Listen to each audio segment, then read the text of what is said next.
former Dean of the University of Ghana International Programs Office, Professor Na Okaile Adamafiu, has revealed that one of the lowest moments during her tenure was the Ebola scare that hit the country in the year 2014. Some of the home universities of the students had raised concerns about their health after Ebola deaths were recorded in West African countries like Sierra Leone and Nigeria. She made the revelation at the launch of the 20th anniversary of the International Programs Office of the University of Ghana. Maxwell Agbagba was there. He has more.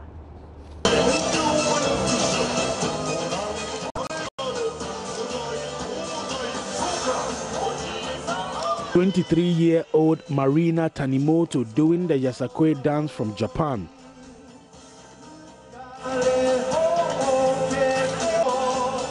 Marina and many of her colleagues grabbed the opportunity to sell their countries to the world during the launch of the 20th anniversary of the International Programs Office of the University of Ghana.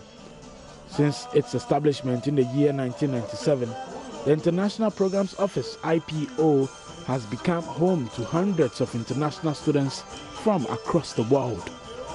Professor Na Okaile Adamafiu is a former dean of the IPO. She says the Ebola scare that hit Ghana in 2014 was one of the lowest moments for the office. It was a huge challenge to us. We had marketed the university throughout the sub-region and throughout the continent. Students had paid their fees, began to arrive, only to be told that they could not show up in the halls of residence because of health advisory that the university had received. So we found ourselves in a very awkward situation because the student has paid both residential and academic fees, has arrived in your country, has arrived on campus, and you're saying he can't reside there, so where should he go? Do you put him back on the plane? And who is going to pay for that? It was a huge challenge for us, but we managed to weather the storm. Problem was, they needed to go home on vacation. And if they were traveling to Liberia or through Liberia or any of the affected countries, then coming back was going to be a problem. You know, it was just a nightmare. Lee Haskell is an international student with the Council of International Educational Exchange at the University of Ghana. She has been speaking about her experience studying in Ghana. The academic experience has been very different from the U.S., but it's definitely been rewarding. I think that the on-campus atmosphere is really welcoming, and it's been a really positive experience here. I feel like the most fascinating thing is like the overall culture and like how the people act here, because everyone is like very welcoming and happy. Everyone greets, and like everybody is really excited to just meet you, which is really refreshing. It's really different from where I'm from. So. The resident director of the Council on International Educational Exchange at the University of Ghana, Mr. Kwesi Jesse Jamra, says the Ebola scare was one of his lowest moments too. Ebola has been a low moment, a significant low moment. It was the first time a program like mine had 7 students. It's never happened. But yeah, we rode the storm, I'd say. Some of our high moments have been, you know, students and the kind of activities they have been engaged in, either through internships with various non-governmental organizations and the kind of impact that they make in these organizations. And the course, some of the times, is also the courses they take at the university, where students will come and take courses in like mathematics and science and still do excellent in them. Professor Amadi Graft Akins is the current dean of the International Programs Office. She says the University of Ghana will do all within its capacity to attract more international students. Over the last few years, we've had a recruitment drive. So we've got 2 very experienced recruitment officers. They work hand in hand with recruitment agents in a number of countries, including Nigeria. And essentially every year, week after week, we're in the field talking about UG, going to schools in different countries, you know, and talking about University of Ghana and the courses that we offer to undergraduates and graduate students. Now, the Food and Drugs Authority says the unwholesome canned products impounded at Achimota here in Accra can cause paralysis and death if consumed. Head of Food Enforcement Department Maria Lovelace Johnson revealed the products did not go through due production process. The Asahi and So Nice canned mackerel was impounded by the Food and Drugs Authority after they received a hint. She says the importer of the two unwholesome products will be put before court. With the Asahi mackerel, we have 3 20-footer containers, and each 20-footer container has 1,500 cartons, and each carton has 50 cans, and each can weighs 155 grams. With the So Nice, we have about 6 20-footer containers coming in, and we are still getting them off the market. The last time we checked, we had about 500 cartons retrieved from the market, and we're still doing that. Kumasi is getting all of the products from the market into the warehouse. Asahi is not on the market at all, because Asahi actually was very smelly and it just could not be consumed too. So it's not on the market at all.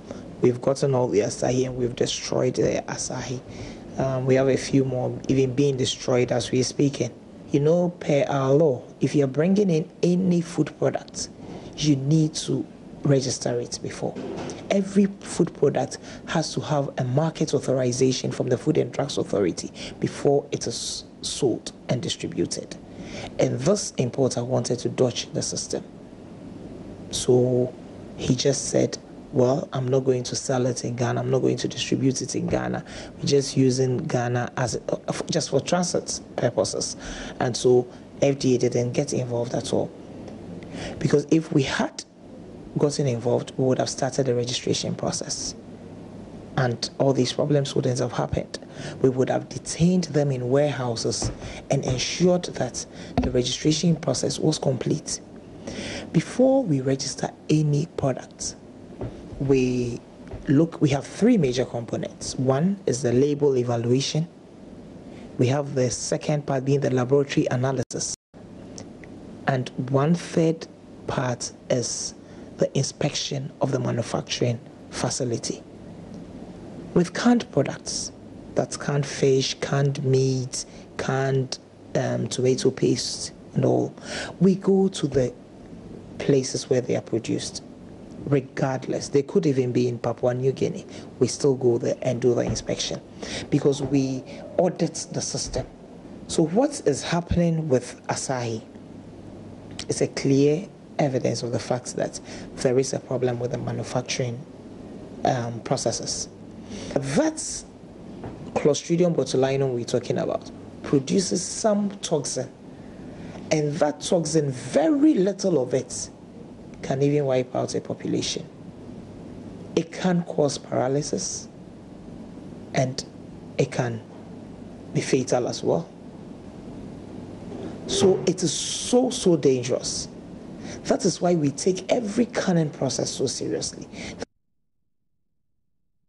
A person who commits an offense under this part or the regulations for which a penalty is not provided is liable on summary conviction. A, in the case of a first offense, to a fine of not less than 1,000 penalty units, or to a term of imprisonment of not less than 6 months, or to both.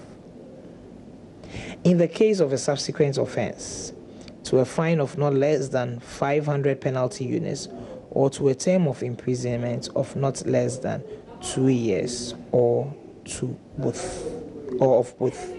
Way forward is from the port. We need to intensify our surveillance there. Even if the products is said to be going to another country, we need to still be part of the tracking system. Once it is passing through Ghana, from this experience, we're not just going to let go like that. We need to be notified. so that at each point we'll be tracking. We will know that, well, this product is passing through Ghana. Is it out of Ghana yet? Once it is not out of Ghana, we will know that the product is here, and our PS units will be on them and will do proper enforcement. I mean, if it is that we are alerted that the product is passing through Ghana, and we're not going to even deal with if it is. We have to be alerted that a product, a food, drugs, cosmetics, medical device, any product that is under our purview is passing through Ghana. Mrs. Lovelace Johnson speaks for the FDA when it comes to food. Now let's take you to the Achimota Mile 7 station where the impounded products are being destroyed. Emefa Dradosi joins me on the line. Hello, Emefa. Hello, Gissy. We understand that destruction is ongoing at the moment. Is that correct? Exactly. The last batch of the 4,500 canned fish is being destroyed. As we just left the area, the whole place is being cleared off and everything else is being sent to the bin.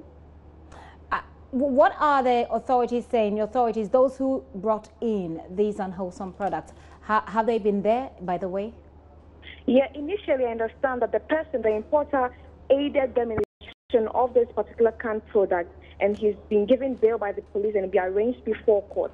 But as of now, it's only the officials of the Food and Drugs Authority who are present at the Mile 7 police stations who are saying for themselves what exactly is happening there.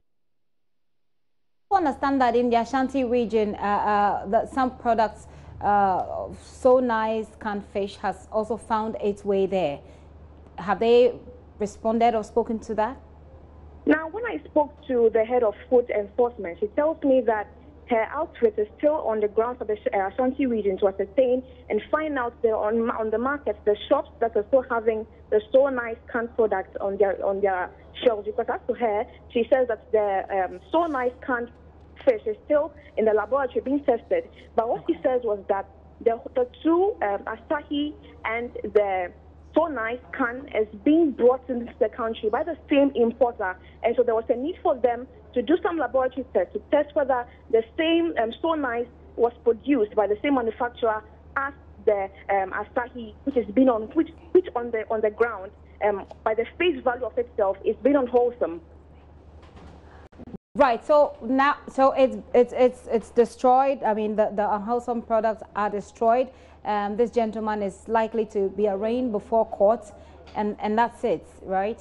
Yes, that's it. But she's saying that they're going to be enforcing, they're going to be having severe or serious surveillance at the port, because she says that most often the port is where the whole issue comes in from, because people enter the country with unwholesome products and things are not being done at the port properly. And so from now on, what the outfit is going to see to it that at the port, the surveillance is going to be on the high. All right, Emefa, thank you so much for that update. Emefa Dradosi there from Achimota Mile 7, where those unwholesome products, canned fish, I must say, have been destroyed. Lots of them, as you can see in those visuals there, which would have found its way onto the market to the very vulnerable consumer. You're still watching The Pulse with me, Gifty and Dorpia. We're going to take a very quick break.